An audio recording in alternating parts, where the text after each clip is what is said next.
Hi guys, good morning, and yeah, welcome back to my channel Harmo Vlogs. ఏంది first vlog మస్తు జ్యూస్గా ఉండే ఇప్పుడు ఎంత డల్ అయిపోయింది అనుకుంటున్నారా గైస్? 4 days అనుకున్నాం శ్రీనగర్ లో. ఆల్రెడీ ప్రీవియస్ వీడియో చూస్తే మీకు అర్థం అవుతుంది. నేను మా ఫ్లైట్ అయితే క్యాన్సిల్ అయిపోయిందని చెప్పాను కదా. సో దాని వల్ల మండే అక్కడ స్ట్రక్ అయిపోయామన్నమాట. అక్కడ ఉన్నంతసేపు ఏం కాలేదు, కానీ అక్కడ నుంచి బయటపడగానే ఇంకా చలి జ్వరం అయితే స్టార్ట్ అయిపోయింది. చూడండి నా ఫేస్ ఎట్లుందో. బాబోయ్, అక్కడి నుంచి బయటపడడానికి మేము పడ్డ తిప్పలు ఉన్నాయి చూడండి, అసలు నానా చిన్నవి కావు. అండ్ యా, ఎలాగో ఫ్లైట్ అయితే మళ్ళీ మిస్ అయిపోయింది. మళ్ళీ నెక్స్ట్ డే కానీ బుక్ చేసుకున్నాం అనమాట. ఇమీడియట్లీ కాస్ట్ ఎంత ఉంటుందో అర్థమవుతుంది కదా. సో యా, ఫైనల్లీ అయితే మేము శ్రీనగర్ నుంచి జైపూర్ వెళ్ళాలని చెప్పాను కదా. జైపూర్ కి అయితే మాకు దొరకలేదు, అందుకని అక్కడ నుంచి మేము ఢిల్లీ తీసుకున్నాం అనమాట టికెట్ అనేది. సో మేము ఢిల్లీ రీచ్ అయ్యేసరికల్లా 9:15 ఏదో అయిందనమాట. అంటే 8:30 మాకు శ్రీనగర్ నుంచి 9:15 వరకు ఢిల్లీకి ఉండే. ఢిల్లీకి అయితే రీచ్ అయిపోయాము, కానీ ఢిల్లీ నుంచి ఎట్లా రావాలో మాత్రం అర్థం అవ్వట్లేదు. ఫస్ట్ ఒకటే ఉండే, అక్కడ నుంచి మాత్రం బయటపడాలి, శ్రీనగర్ నుంచి బయటపడాలి. బికాస్ చలికి మాత్రం బాగా మస్తు హెల్త్ ఖరాబ్ అయిపోయింది. ఆ పాయింట్ ఆఫ్ వ్యూతో మేము అక్కడ నుంచి ఇంకా ఏదో ఒకటి దొరికింది కదా అని ఢిల్లీకి అయితే వచ్చేసామన్నమాట. కానీ ఢిల్లీ నుంచి ఎలా వెళ్ళాలంటే బస్ అన్నారు మా వారు. ఆల్రెడీ బస్ తో పడుతున్న కష్టం చాలు, నేనైతే బస్ తో రాలేను అని చెప్పేసి ఎంతో మారం చేసినట్టు అయిపోయింది అనమాట. మళ్ళీ మాతో వచ్చిన వాళ్ళేమో బస్ కి వచ్చేసారు ఢిల్లీ నుంచి జైపూర్ కి. బట్ మేము మాత్రం ఒక టాక్సీ బుక్ చేసుకొని నైట్ వచ్చాము. 9:15 కి దిగాము. మేము టాక్సీ ఎక్కింది మాత్రం 12 o'clock కి. ఇక్కడికి వచ్చేసరికల్లా 5 o'clock అయిపోయింది. అండ్ యా, ఇప్పుడు ఇంత దూరం వచ్చాము కదా, సో బయట కూడా చూసి వచ్చేద్దాం అనుకుంటున్నాను. యాక్చువల్లీ నాకైతే అస్సలు ఓపిక లేదు. మార్నింగ్ లేవుగానే నేను చెప్పాను నా వల్ల కాదు, నేను రాలేను, నేను ఫుల్ డే రెస్ట్ తీసుకుంటాను అని చెప్పేసి.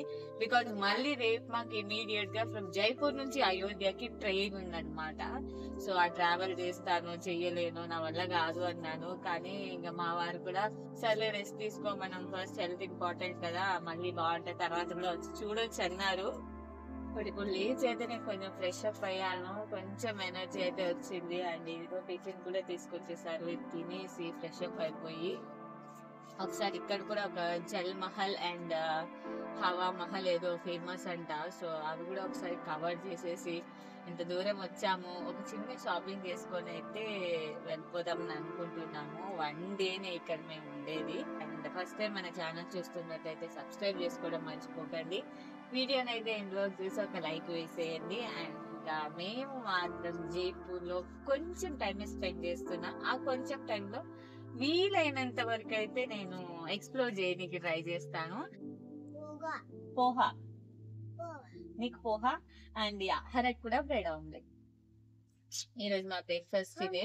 సో ఇక్కడ కూడా రోటీ దొరుకుతుంది అనుకుంటా. పాపం హరా అయితే రోటీ అస్సలు తినలేకపోతుంది. అండ్ ఎనీవే, ఈ బ్రేక్ఫాస్ట్ ని అయితే కంప్లీట్ చేసేసి జల్దీ రెడీ అయిపోయి మనం కూడా బయటకు వెళ్ళి కొంచెం అయితే ఎక్స్ప్లోర్ చేసేస్తాం. ఓకే,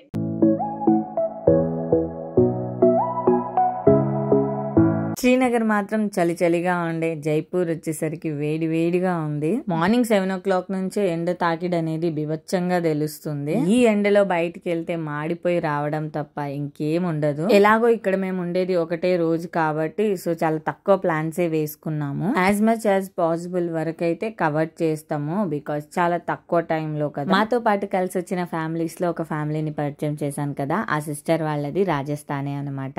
ఇంకా ఆ సిస్టర్ ఏమో ఇక్కడ ప్లేస్ ఎలా ఫేమస్ అలాగే ఫుడ్ కూడా చాలా ఫేమస్. మెయిన్ గా స్ట్రీట్ ఫుడ్ చాలా బాగుంటుంది.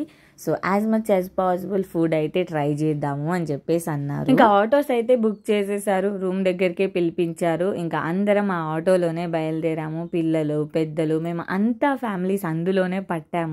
ఇరుకుగా ఎప్పుడైనా ఇలాంటి ఒక ఎక్స్పీరియన్స్ కూడా ఉండాలి. అండ్ ఇంకా జైపూర్ లో మా ఫస్ట్ విజిట్ వచ్చేసి జల్ మహల్. దీనికైతే ఎలాంటి ఎంట్రీ ఫీ అనేది లేదు, ఫ్రీ ఆఫ్ కాస్ట్. ఇంకా ఎంట్రన్స్ లోనే ఒక ఆవిడ చూడండి మంచిగా గుంగుటో వేసుకొని, మా డ్రెస్ అన్నమాట, అంటే మా బంజారా వాళ్ళ డ్రెస్. ఏదో హోమ్ టౌన్ కి వచ్చినంత ఫీలింగ్ అనిపించింది అనమాట. యాక్చువల్లీ నిజం చెప్పాలంటే మా బంజారాస్ యాక్చువల్లీ ఫ్రమ్ రాజస్థాన్ అని అంటారు. అప్పట్లో వలస వెళ్తూ ఉంటారు కదా, సో అలా రాజస్థాన్ నుంచి డిఫరెంట్ స్టేట్స్కి ప్లేసెస్కి అలా మైగ్రేట్ అవ్వడం అనేది జరిగిందంట. సో రాజస్థానీని మాకు కో సిస్టర్స్ అని కూడా అంటారు. అండ్ ఇక్కడ ఒక ఆవిడ ఏదో గింజలు నమ్ముతున్నారు. ఇది వచ్చేసి జల్ మహల్, అదే వాటర్ ప్యాలెస్ అని కూడా అంటారు. అసలు దీనికి ఆ పేరు ఎందుకు వచ్చిందంటే బికాజ్ ఇది వాటర్ లో ఉంటుంది కదా, సో అందుకని చెప్పేసి దీన్ని వాటర్ ప్యాలెస్ అని కూడా అంటారంట. నిజానికి ఈ ప్యాలెస్ కన్స్ట్రక్షన్ వచ్చేసి 1699 లో జరిగింది. ఈ ప్యాలెస్ వివింగ్ పాయింట్ వచ్చేసి రోడ్ కి దగ్గరగా ఉంది కదా, సో ఎడ్జ్ కే ఉంది అని అనుకున్నాను. ఈ ప్యాలెస్ వచ్చేసి మాన్ సాగర్ సరస్సు మధ్యలో ఉందన్నమాట. అందుకని చెప్పేసి దీన్ని జల్ మహల్, వాటర్ మహల్ అని పిలుస్తారు. నాకు మాత్రం మా లాంగ్వేజ్ డ్రెస్ వేసుకోవాలని చాలా కోరిక ఉండే, బట్ అదైతే ఇప్పటి వరకు నెరవేరలేదు. ఫర్ ద ఫస్ట్ టైం ఇంకా జైపూర్లో అయితే ట్రై చేసేసాను. ఫైనల్లీ మా యాన్సిస్టర్ ఉన్న ప్లేస్ లో నా కోరిక అనేది ఫుల్ఫిల్ అయిపోయింది. నిజానికి ఈ డ్రెస్సెస్ వేసుకోవడం అంటే అంత ఈజీ కాదు, బికాజ్ ఆ వెయిట్ వచ్చేసి చాలా ఉంటుంది. ఈ డ్రెస్సెస్ కి మెషిన్ కుట్ అనేది ఉండదు, మొత్తం హ్యాండ్ వర్కే, హ్యాండ్ తోనే కుట్టాలి. ఒక్క లెహెంగా కుట్టాలంటే మనకు 1-2 days పట్టదు, దగ్గరగా 1-2 months అనేది పడుతుంది. అండ్ ఆ లెహెంగా కానీ ఆ బ్లౌజ్ మీద యూస్ చేసే ఆ వర్క్ ఉంటుంది కదా, ఆ మిర్రర్స్ వచ్చేసి original mirrors and original pearls ఉంటాయి, అందుకే అంత వెయిట్ ఉంటుంది. అప్పట్లో మాకు ఇవే బ్రైడల్ డ్రెస్సెస్ అన్నమాట. ఈ డ్రెస్సెస్ మీదే మ్యారేజ్ అనేది జరిగింది. పెట్టిపోతలు అంటారు కదా, అప్పుడు కూడా ఆడపిల్లకి ఇలాంటి డ్రెస్సెస్ ఇచ్చే పంపించేవాళ్ళు, బికాజ్ వాళ్ళు హోల్ డే ఇవే డ్రెస్సెస్ వేసుకునేవారు. అప్పట్లో శారీ వెయిట్ చేసేవారు కాదు. ఇప్పుడు జనరేషన్ మారింది కాబట్టి డిఫరెంట్ టైప్స్ ఆఫ్ డ్రెస్సెస్ అనేది మనకు వచ్చాయి. మార్నింగ్ ఒకటి, ఆఫ్టర్నూన్ ఒకటి, ఈవినింగ్ ఒకటి, ఇలా డిఫరెంట్ టైప్స్ ఆఫ్ కలెక్షన్ అనేది మనం వెయిట్ చేస్తున్నాము. కానీ ఆ కాలంలో మాత్రం మా కల్చర్ లో ఇదే డ్రెస్ ఉండేది. సో ఇవే వెయిట్ చేసుకొని వాళ్ళ పని కానీ పొలం పని అవ్వచ్చు, ఇంటి పని అవ్వచ్చు, సో అంతా ఆ డ్రెస్ మీదే చేసే. కొంతమంది ఉంటారు ఇప్పట్లో అయితే ఒక పట్టు శారీ కట్టుకొని ఒక ఫంక్షన్ అటెండ్ అయ్యి మహా అంటే ఒక 1 hour వెయిట్ చేయడమే చాలా ఇబ్బందిగా ఫీల్ అవుతారు. కానీ అప్పట్లో ఇంత వెయిట్ ఒంటి మీద ఉంచుకొని అంత పని చేస్తూ హోల్ డే ఉండడం అనేది చాలా గ్రేట్. ఇప్పుడు కూడా బాగానే వేసుకుంటున్నారు. మెయిన్ గా సిటీస్ లో అయితే ఏదైనా కల్చరల్ ఈవెంట్స్ అప్పుడు కానీ, సిటీస్ లో ఏమన్నా విలేజెస్ ఉంటే టీజ్ అప్పుడు కానీ, సో ఇలా కల్చరల్ ఈవెంట్స్ ఉంటాయి కదా. కానీ కొన్ని మారుమూల ప్రాంతాల్లో తండాస్ ఉంటాయి కదా, అందులో మాత్రం స్టిల్ వెయిట్ చేస్తున్నారు డైలీ. బెస్ట్ ఎగ్జాంపుల్ అయితే మా పెద్ద నాన్నమ్మ రెగ్యులర్ గా వెయిట్ చేస్తారు.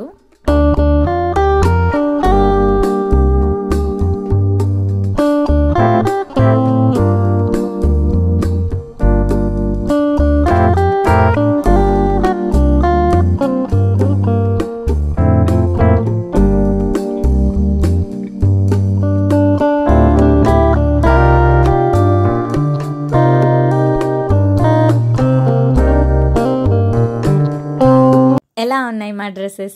బాగున్నాయి కదా. ఇది ఒక గుర్తుగా ఉండాలని చెప్పేసి ఒక చిన్న ఫోటో షూట్ కూడా చేసుకున్నాం. బట్ ఇక్కడ ఫొటోస్ తీసే వాళ్ళు మాత్రం బాగానే మ్యానిపులేట్ చేశారు. యాక్చువల్లీ ఒక ఆల్బమ్ చూపించి ప్రింట్స్ ఇలా ఉంటాయి అని చెప్తేనే మేము అంతమంది అన్ని ఫొటోస్ తీసుకున్నాము. తీరా వచ్చేసి సాదా సీదా ప్రింట్స్ ఇచ్చారు. ఇదేంటి అని అడిగితే మేము ఇదే ఇస్తాము అని చెప్పేసి చాలా రూడ్ గా మాట్లాడారు. ఒక ఫోటో 2 ఫోటో అయితే వదిలేసే వాళ్ళం, కానీ అన్ని ఫొటోస్ అంత బడ్జెట్ ఎలా ఇవ్వాలి అని మేం మర్యాదగా మాట్లాడుతుంటే వాళ్ళు మాత్రం అమర్యాదగా మాట్లాడారు. ధమ్కి ఇస్తున్నట్టు చేశారనమాట. ఇంకా మా వాళ్ళకి మస్తు తిక్కరేగింది. అందుకని చెప్పేసి లోకల్ పోలీసులకు అయితే కంప్లైంట్ చేస్తే ఇమీడియట్ గా పోలీసులు వచ్చారు. ఇంకా వాళ్ళు వచ్చిన తర్వాత వాళ్ళకి వీళ్ళకైతే సర్ది చెప్పారు, టూరిస్టులతో అలా మాట్లాడొద్దు అని చెప్పేసి.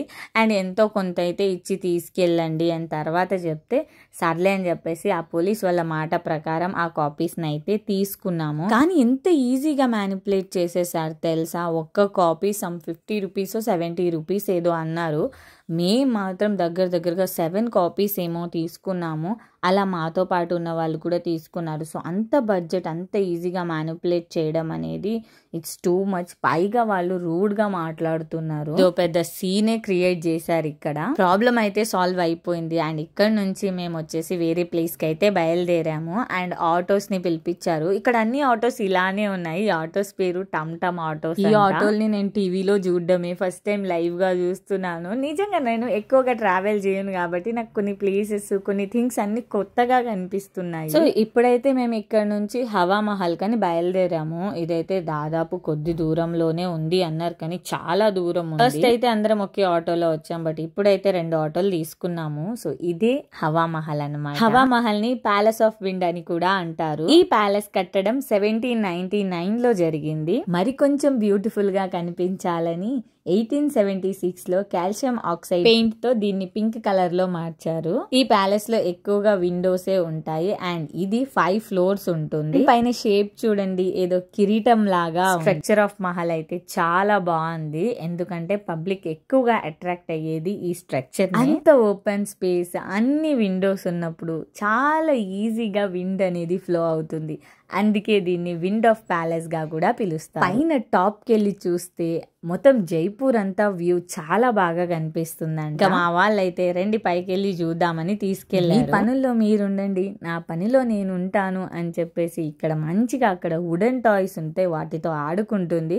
అండ్ అవి కావాలి, అవి తీసుకెళ్తాను అని చెప్పేసి అంటుంది. దీనికి ఎక్కువగా ఎలిఫెంట్ అంటే చాలా ఇష్టం. ఎండ మాత్రం దారుణంగా కొడుతుంది. అండ్ ఇక్కడ పక్కనే స్ట్రీట్ షాప్స్ ఉన్నాయన్నమాట. పక్కనే అసలు స్పేస్ కూడా లేదు ఒక్కొక్క షాప్ కి. అంత ఇరుకిరుకుగా ఉన్నాయి. అండ్ మేము ఇంకా నడుచుకుంటూనే వెళ్తున్నాము. సో మధ్యలో అయితే ఇంకా పిల్లలు ఐస్ క్రీమ్ కావాలి అన్నారు. అక్కడ ఐస్ క్రీమ్కి మెనూ కూడా ఇచ్చారు. ఆ మెనూలో అన్ని కొత్త ఐస్ క్రీమ్స్ ఉన్నాయి. సో అవన్నీ ఎందుకు ట్రై చేయడం అని చెప్పేసి మాకు తెలిసిన చాకోబార్ ఐస్ క్రీమ్స్ అయితే తీసుకున్నాము. ఇంకా అవి తింటూ వెళ్తున్నాం అనమాట. అదేంటి మీకు ఎదురుగానే ప్యాలెస్ ఉండే కదా, ఎక్కడికి నడుచుకుంటూ వెళ్తున్నారు అనుకుంటున్నారు? అవును, మాకు ఎదురుగానే ప్యాలెస్ ఉండే. బట్ ఇక్కడ పక్కనే కచోరీ అనేది చాలా ఫేమస్ అంట. సో అదొకటి తినేసి దాని తర్వాత మనం ప్యాలెస్లోకి వెళ్దాము అని చెప్పేసి అన్నారు. అందుకని చెప్పేసి నడుచుకుంటూ వెళ్తున్నాం అన్నమాట. తిన్న చాకోబార్ అయితే అయిపోయింది. బట్ కుల్ఫీ అంటే ఇక్కడ చాలా ఫేమస్ అంట. సో ఒక కుల్ఫీ కూడా ట్రై చేద్దాము అని చెప్పేసి ఒక ఐస్ క్రీమ్ తిన్న ఇమీడియట్లీ ఇంకొక కుల్ఫీ తీసుకొని టేస్ట్ చేద్దాం. ఎందుకు ఇక్కడ ఫేమస్ ఉన్న కుల్ఫీని వదిలేయాలి, ఇప్పుడు ఐస్ క్రీమ్ తింటే మళ్ళీ తినొద్దా ఏంటి అని చెప్పేసి ఒక కుల్ఫీ కూడా తీసుకొని టేస్ట్ చేశాను. నిజంగా టేస్ట్ అయితే చాలా బాగుంది. ఏదైనా సరే ఫస్ట్ నేను టేస్ట్ చేసిన తర్వాతే హరక పెడతాను. ఎందుకంటే అది బాగోలేకపోతే మళ్ళీ దానికి పెట్టి ఇబ్బంది పెట్టను అన్నమాట. అందుకని చెప్పేసి ఫస్ట్ నేనే టేస్ట్ చేస్తాను. ఇంకా కొద్ది దూరం నడవగానే ద ఫేమస్ సెంటర్ కచోరీ దగ్గరకి అయితే వచ్చేసాము. ఈ కచోరీ అంటే ఇక్కడ చాలా ఫేమస్ అంట. మరి ఏంటో అంత స్పెషాలిటీ, అంత బాగుండడానికి వీళ్ళు ఏం కలుపుతారో ఏంటో. సర్లే నేను కూడా టేస్ట్ చేద్దామని చెప్పేసి తీసుకున్నాను. పబ్లిక్ చూడండి ఎంత మంది ఉన్నారో, మస్తు రష్గా ఉంది. దీంతో పాటు అక్కడ బ్రెడ్ బజ్జీ, మిర్చి బజ్జీలు కూడా ఉన్నాయి. బట్ కచోరీ ఫేమస్ అన్నప్పుడు అదే టేస్ట్ చేద్దామని చెప్పేసి అది తీసుకున్నాను. ఈయన వచ్చేసి అమిత్ భాయ్. మా ఆయన, నేను, నా కూతురు కూడా ఈయన్ని అమిత్ భాయ్ అనే పిలుస్తుంది. సో వాళ్ళదే రాజస్థాన్, జైపూర్లో ఉన్నాం ఇప్పుడు ప్రెసెంట్ మేమైతే. సో ఇక్కడ ఇది చాలా బాగుంటుంది, టేస్ట్ చేయండి అని చెప్పేసి మా అందరికీ ట్రీట్ ఇచ్చారు, కచోరీ ట్రీట్ ఇచ్చారు. టేస్ట్ మాత్రం కొంచెం డిఫరెంట్గానే ఉంది. ఇప్పటి వరకు అయితే ఇలాంటి టేస్ట్ ఎప్పుడు చెయ్యలేదు. బట్ బాగుంది, తినొచ్చు అనమాట, బాగుంది. వాళ్ళకి మాత్రం అది బ్రేక్ఫాస్ట్గా కూడా ఉంటుందంట. అంటే బ్రేక్ఫాస్ట్లా కూడా యూస్ చేస్తారు. ఇంకా అదంతా తినేసి మేము ఇంకా వే టు మహల్, హవా మహల్కి అయితే లోపలికి వెళ్ళిపోతున్నాము. ఇక్కడ ఫ్రీ ఉంటుంది, నో టికెట్. నేను మాత్రం మస్తు అలసిపోయాను. లోపలికి వెళ్ళడానికి అయితే జీరో ఇంట్రెస్ట్. ఎండ చాలా ఎక్కువగా ఉంది, చాలా అలసిపోయాము. అండ్ పైగా నా కూతురు కొంచెం దూరం నడుస్తుంది, దాని తర్వాత దాన్ని ఎత్తుకోవాలి. లోపలికి అయితే వచ్చేసాము. ఇంకా సైడ్ కి మాత్రం అలా ఆక్సిడైజ్ జ్యువెలరీస్ అవి అమ్ముతున్నారు. ఇంకొంచెం దూరం వెళ్ళేసి మేము వాటర్ ప్యాలెస్ దగ్గర జైపూరి డ్రెస్సెస్ తీసుకొని అండ్ ఫోటోషూట్ అనేది తీసుకున్నాం. తీసుకున్నాం కదా. సో ఇక్కడ కూడా లోపల కూడా ఫోటో షూట్స్ అనేవి జరుగుతున్నాయి. అంటే ఇక్కడ కూడా ఆ డ్రెస్సెస్ అనేది అవైలబుల్ ఉన్నాయన్నమాట. ఇక్కడ లొకేషన్స్ కూడా బాగున్నాయి. లైక్ చెట్టు దగ్గర మహల్లో కూర్చొని ఫొటోస్ దిగొచ్చు. బట్ అక్కడ ఆప్షన్ అనేది లేదు, ఓన్లీ బయట మాత్రమే తీసుకోవాలి. ఇక్కడ తీసుకుంటే బాగుండేది అని అనిపించింది నాకు. కానీ నిజంగా అబ్బా మస్తు అలసిపోయాము. ఆ వడదెబ్బ తగిలిందేమో, తల మాత్రం మస్తు నొప్పిగా ఉంది. చూడండి పబ్లిక్ ఎంత మంది ఉన్నారో. మాకు లోపలికి రాగానే ఇంతమంది పబ్లిక్ని చూసి అయితే వామ్మో మేమైతే ఇంకా లోపలికి వెళ్ళలేము, మేమైతే ఇక్కడే చెట్టు కింద కూర్చుంటాము, మీరు వెళ్ళి చూసి రండి అని చెప్పేసి ఇంకా నేను పాప మా వారైతే అక్కడ కూర్చున్నాము. బికాజ్ మనమైతే తట్టుకోగలం, కానీ ఇంకా పాపకు ఆ వడదెబ్బ తగిలితే మాత్రం కష్టం. సో ఆ రిస్క్ తీసుకోవాలని అనుకోలేదు. అందుకే మేము పైకి వెళ్ళి ఆ వ్యూ అనేది నేను చూపించలేకపోయాను. బట్ మాకు ఈ ఉడతతో ఇక్కడ మస్తు టైం పాస్ అయింది. హరమ్మ అయితే మస్తు ఎంజాయ్ చేసింది ఈ ఉడతతో ఆడుతూ అయితే మస్తు టైం స్పెండ్ చేసేసాము. అసలు టైం ఎలా గడిచిపోయిందో కూడా తెలియలేదు. ఇంకా జైపూర్ రాజస్థాన్ యొక్క క్యాపిటల్ సిటీ అని మాత్రం మనకి తెలిసింది. అండ్ జైపూర్ ని పింక్ సిటీ ఆఫ్ జైపూర్ అని కూడా అంటారు. అది తెలుసా? అంటే జైపూర్ జంక్షన్ నుంచి ఒక 4 కిలోమీటర్స్ అవేలో ఈ పింక్ సిటీ అనేది ఉంటుంది. అదే విధంగా మనకి రాజస్థాన్ లో కూడా ఒక పర్పుల్ సిటీ ఉంది, తెలుసా మీకు? అది ఎప్పుడైనా రాజస్థాన్ వెళ్ళినప్పుడు చూద్దాం. కానీ అసలు జైపూర్ ని పింక్ సిటీ అని ఎందుకంటారు? బ్రిటన్ క్వీన్ వస్తున్నారని చెప్పేసి మహారాజా రామ్ సింగ్ ఎక్కువగా బిల్డింగ్స్ ని కన్స్ట్రక్ట్ చేయించి పింక్ కలర్ లో పెయింట్ చేయించారు.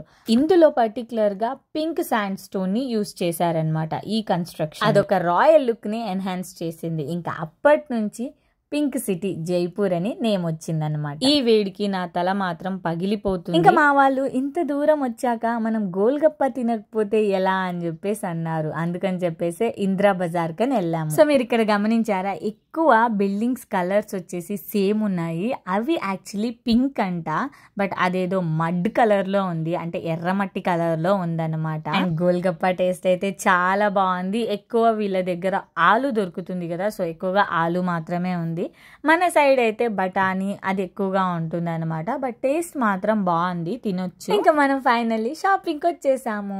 ఇలానే ఉంటాయి ఇక్కడ షాపింగ్స్. ఇది ఒక హోల్సేల్ షాప్ అన్నమాట. అంటే స్ట్రీట్ లో షాప్స్ ఇలానే ఉంటాయి కదా. అంతా తిరిగేసి ఇంకా ఫైనల్లీ షాపింగ్ దగ్గరకు వచ్చేసాము.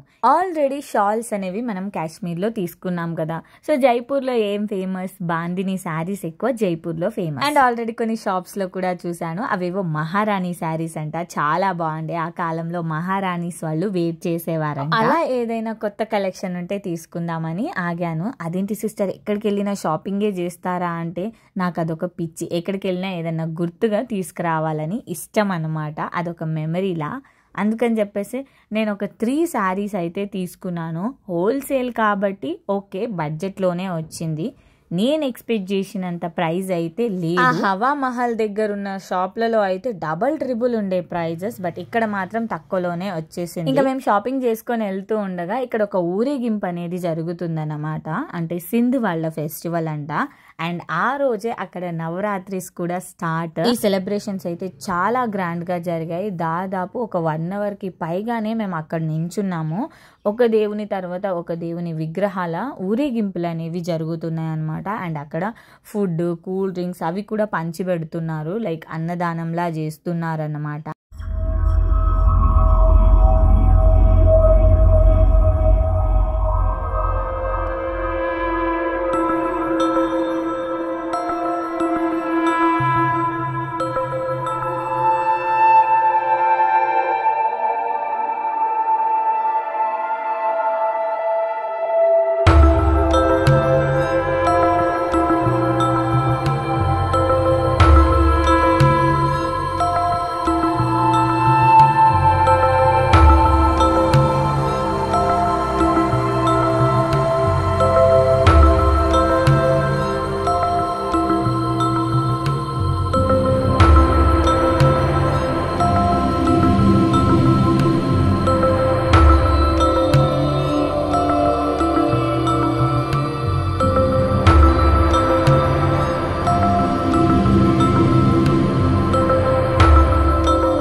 చూసారుగా ఎంత grand celebrations. And next day ఏదో పండగ కూడా ఉందంట. సో అన్ని మిక్సప్ అయిపోయాయి అన్నమాట ఇక్కడ. ఇంకా ఏదో ఒక రకంగా అక్కడ నుంచి అయితే బయటపడ్డాం మేమైతే. చూడండి పబ్లిక్ ఎంత మంది ఉన్నారో, అందరూ ఫొటోస్ వీడియోస్ రికార్డ్ చేసుకుంటూనే ఉన్నారు. స్టిల్ అక్కడ ఆ ఊరేగింపు అనేది జరుగుతూ ఉంది. మంచిగా అనిపించింది. ఒక దేవుని దర్శనం కూడా ఇక్కడ అయిపోయింది అనమాట. అండ్ ఇంకా వీడియోనైతే నేను ఇక్కడికి ఎండ్ చేసేస్తున్నాను. ఐ హోప్ మీకు ఈ వీడియో నచ్చిందని అనుకుంటున్నాను. నచ్చితే please do like, share and subscribe my channel. Bye.